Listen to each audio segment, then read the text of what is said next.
see, I'm in a different house. I'm at my in-laws' place, and decided I wanted to do something out on the grill. I was going to do a spinach and feta stuffed chicken breast. Well, I ended up finding this spinach dip and thought, how much easier can that be? So I decided to use that. Of course, got our chicken breasts right here, and I'm going to wrap it with some prosciutto. I picked this up at the grocery store as well. We're not doing it outside because I've got things I got to do today. I got to be away for a little while, so I don't have the time to sit there and tend to this fire and whatnot.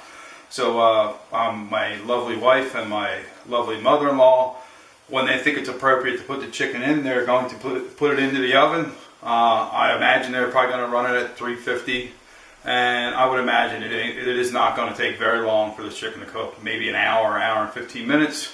My mother-in-law will, however, be using her thermometer, which did a great job with the turkey. We kind of talked her into using this thermometer because it gets you to the temperature as opposed to look. She was a little leery about it, but the turkey was the best breast meat off a turkey I have ever eaten in my life. In fact, I had some today, 2 days later after Thanksgiving, that was very moist, even after being microwaved.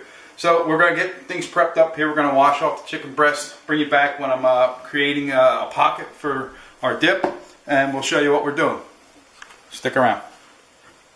Alright, welcome back in.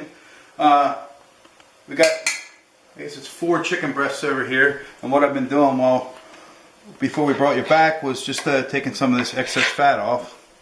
We're going to have plenty of fat with the prosciutto, and it's not that you're trying to make it totally fat-free or whatever, because this is good fat, believe it or not, compared to the fats you get in processed food. But just taking off little bits here and there and cleaning it up a little bit.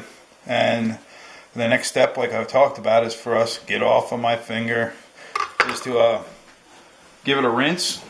And as you can see, I have one clean hand, which hasn't touched any chicken yet.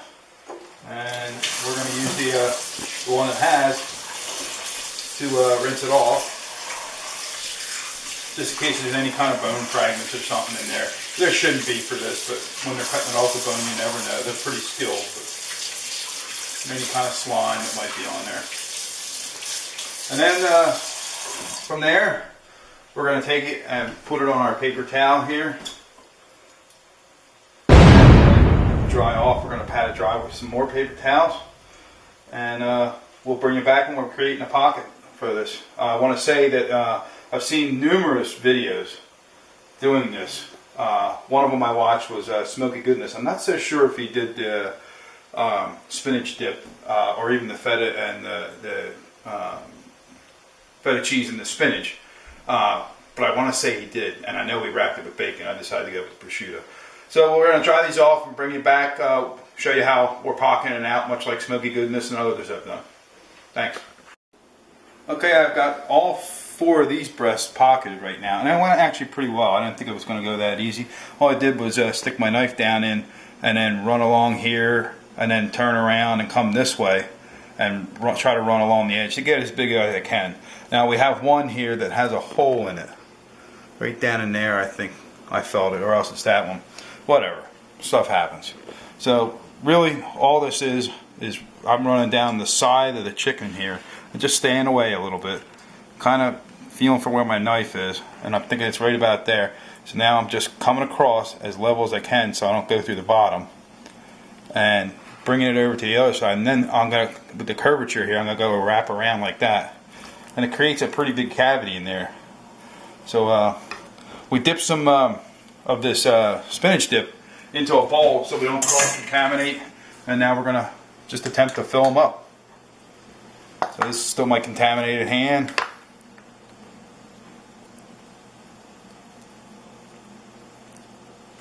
Ooh, there's pieces of vegetable in there too. Oh my. I think it's going to go really good.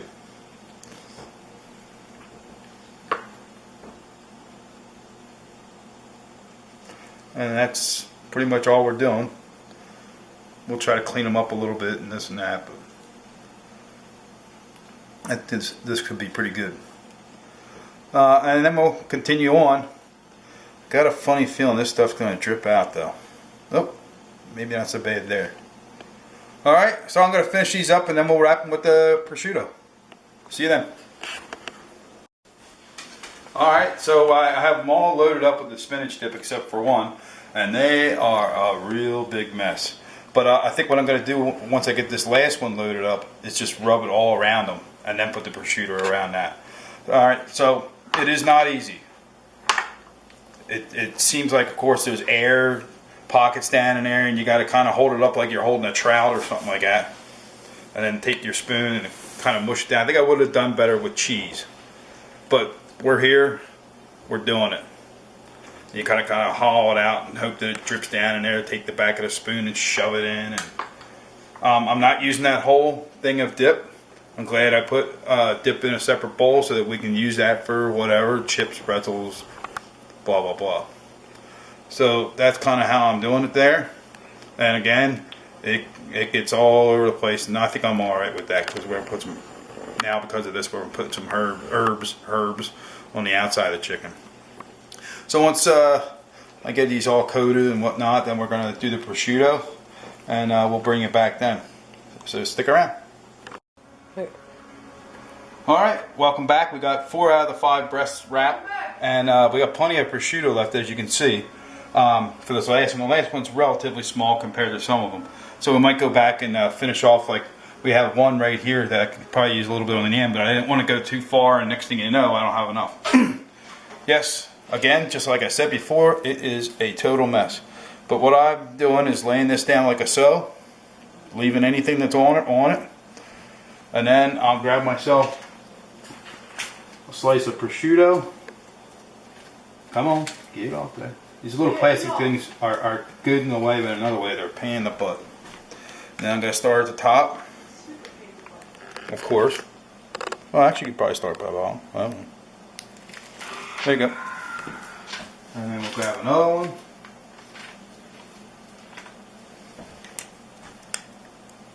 Where is it? There it is. Lay that down in there, and then we get the tip. And we're going to have exactly the amount we need, because I can cover the tip on that other one. Because I got one more after this. And then what I do, try to minimize the mess and this and that, is just flip it over. And then fold and fold. And lay it in the pan. Trying to keep some separation. There's going to be it's a little squinched, but we should be alright. If the squinched is a word. I'm saying it is. And then we'll take and finish this baby up. So it smells awesome in here. They look like they should be good. Never tried it before. It's my first time, so I'm leaving it to the girls to get it in the oven. Like I said, probably 325, 350 until it's on 165 degrees only. Stop is what I told them.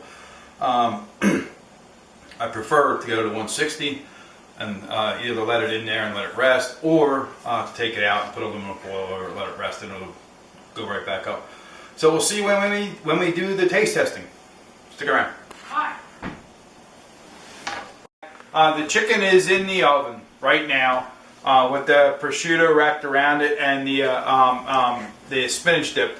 Now I happened to come back from where I was, which we do not need to know, and my brother-in-law is here bottling up wine. And Which you helped with? Oh yeah, I did. Absolutely. I held his wand while he was siphoning it off and into these bottles, and he happened to give me a bottle of wine to cook with. And it's just amazing how little this stuff costs. Can you elaborate just for a minute or two, James? I'd say probably for a $15 bottle of wine, you get $2 to $3 return for the effort, minus the $100 suit for the kit, right? Absolutely. Totally worth it. Look at all this wine right here. And how long do we have to let this sit until it's ready to drink? Probably about 2 months. Excellent. For a white wine? Yeah. Red wine, I'd probably let go a year. So, in the bottom of this bottle right here, what are we talking about here? that's all your yeasty goodness. Uh-huh. So you could drink that. You could make a health drink out of it. I don't know. They hadn't really done anything with it, you know, for the vegetarians that don't drink alcohol. But And so you said this would be good for cooking. I thought you. Yeah, definitely. You could cook with that, I guess. So I imagine that strain it out a little bit. we're going to take that home, and I'm sure he'll tell me or tell us what that's good for. But I'm just amazed. This is awesome. I got myself a bottle of wine to cook with. We'll bring you back soon when we get the chicken done. Thanks a lot for watching. Alright, I just came back out from the campfire we have out there. My son Joe is going crazy and having fun with his grandpa. It's a very good time. Just had the wine making. I mean, this place is just filled with creativity. So I'm about ready to try this chicken breast that was stuffed with spinach dip and wrapped with prosciutto. Smells awesome in this house. Unbelievable. So let me try some.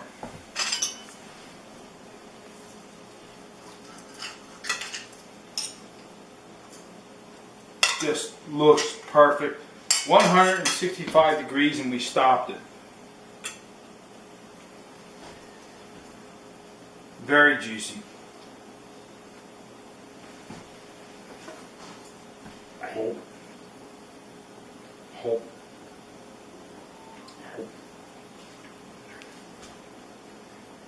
Very good. Very, very good. Thank you very much for watching. Yeah, it wasn't on the grill. We didn't barbecue or nothing like that, but we had a great time. Hanging out with my in-laws, who I love very much. We'll see you guys next time. Thanks for watching.